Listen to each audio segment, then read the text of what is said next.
Professional Fortnite players, the best of the best, I'm talking Fortnite monsters, the ones who stomp everyone in their path, always find a way to play so consistent, and it really boggles my mind. How can someone be playing peak Fortnite all the time and rarely slip up? Well, for starters, they practice a lot. And I mean a ton, guys, non-stop scrims and VOD reviews. But if you find yourself already doing all these things and not seeing the progress you want, maybe it's time to touch up your warm-up routine. What's good, everybody? I'm your host, Dan, and today we're going to be going over some of the freshest warm-up routines that will get you ready for a long day of scrims or even tournament play. We're going to go over warm-ups that are both keyboard and mouse and controller friendly, so don't worry, we got all you guys covered. Before the video starts, I got one tiny favor to ask you. We strive very hard to bring you guys the best content out there, so show us your support by liking the video, subscribing, and visiting ProGuides.com for the latest trending articles, VOD reviews, and just about everything else you need to know about competitive Fortnite.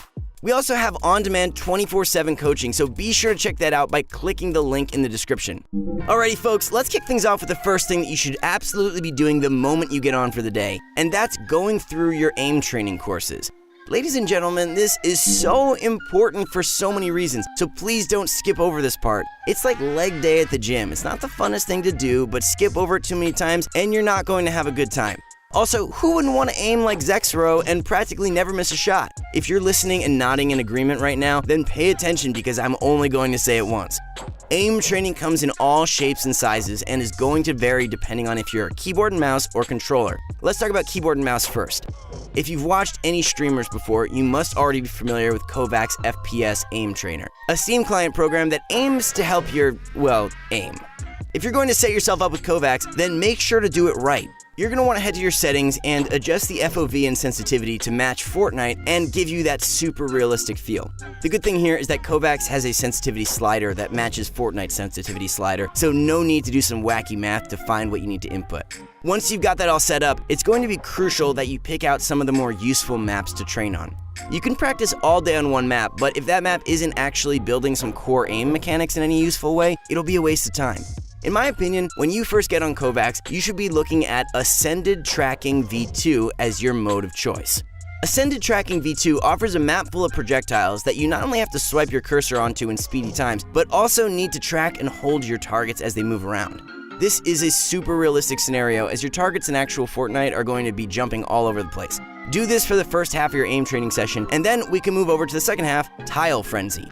Now, Tile Frenzy is a bit more limited in scope, meaning there isn't any tracking involved, but Tile Frenzy gets you really good at flicking onto targets. This is really helpful for close quarter combat situations where your one pump shot turns out to be a life or death situation, and you need to hit. Let me tell you guys, I missed a lot of those life or death shots, and from experience, I can tell you that it results in death most of the time. So yeah, no more missing. Get in that practice arena. This is where Tile Frenzy comes in, as this map challenges you to touch as many random targets on a wall within 30 seconds. The targets pop up as you destroy the previous ones, so you never really know where you're going to need to flick. It does a really good job of developing good habits and teaching you how far your mouse needs to go when you have to flick onto an opponent in a dire situation. Now, if you're on a controller or simply don't want to download Kovaaks, then we've got an equally solid solution. Head over to your creative servers and use Jersey's Aim course. This aim training course takes you through many simulations, between building into shotgun plays, SMG, AR, and even a room dedicated to 180 shotgun flicks. Some people would even argue creative maps are actually more effective than Kovaaks since they have real Fortnite game mechanics. Regardless, Kovaaks players usually all have good aim, which tells us that either creative aim courses or Kovaaks both work. At the end of the course, you can test your sniping abilities in the simulation room. The best part about Jersey's aim course is that it is super accommodating to controller players.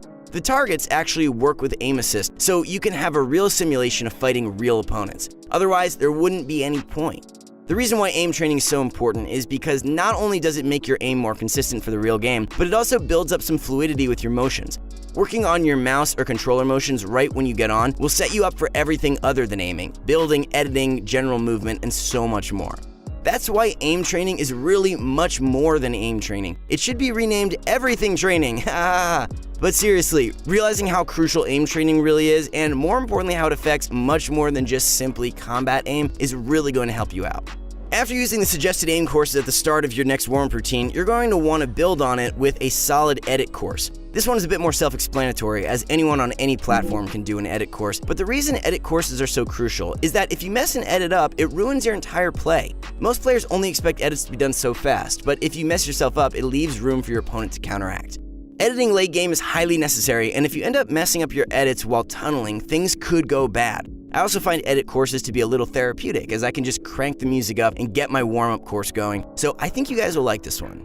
I want you guys to focus more on the structure of the routine over anything else. I can suggest some edit courses for you, but if you already have some courses that you're comfortable with, then you can just continue using them. They all serve the same purpose, so I want to shift my focus to why. Why should you be using edit courses? Well, for starters, editing is a fundamental tool that is only used in Fortnite. You might have been aiming for years in Call of Duty, PUBG, or any other FPS shooter game, but not editing. You and I simply have less muscle memory regarding editing than aiming. This is why it's crucial to spend at least the same amount of time on edit courses than on aim courses, if not even more time for editing. The reason you want to do editing courses after aim courses is because, like I explained earlier, aiming helps with so much more than just combat aim. You need to aim into your building pieces to make the correct edits, so it wouldn't make any sense at all to practice your general aim, e.g. kovaaks or an aim course, after an edit course. Okay, so if you want my top picks for edit courses, two come to mind. If you want a quick course that should be completed in 3 to 5 minutes, hit Mongrel's course for a low to medium difficulty casual editing course. Now, we know there are many other courses you can do, but this one offers a good amount of flexibility. If you're up for a challenge, Raider's edit course is super challenging and takes around 20 to 30 minutes for first-timers to complete. Only do this course if you're an expert and feeling really ambitious.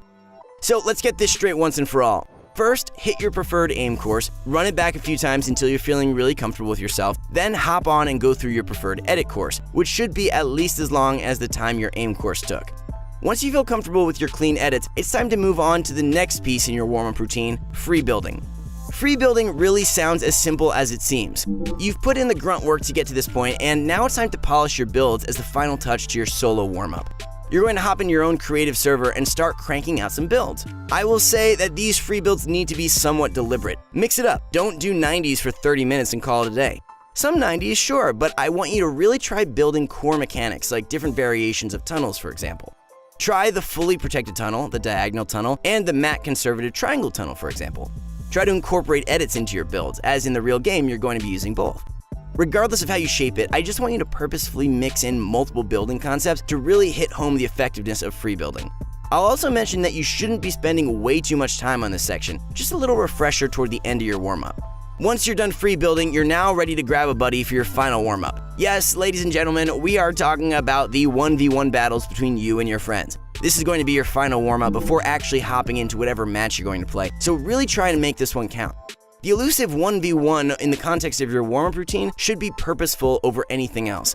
This is probably going to be the funnest form of warm-up you're going to get, but keep the goal of warming up the mechanics in your mind at all times. During your 1v1 battle, realize your mistakes and try to focus on warming up that part of the equation. Botching your 90s, focus on fixing them. Scuffing the edit that would have surely banked you a free elimination, fix it now before you get into the real game. Trust me, the real game isn't as forgiving. I'm not saying to not enjoy yourself. By all means, have a party, but just make sure that you're also getting the most benefit from warming up by tightening all those loose ends as well.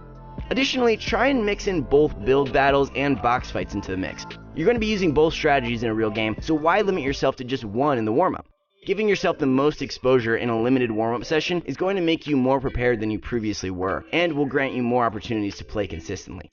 So, to quickly recap, the moment you get on, the first thing you should do is turn on the aim training course. Then go ahead and load up an editing course for at least the same amount of time, if not more time than the aim training course.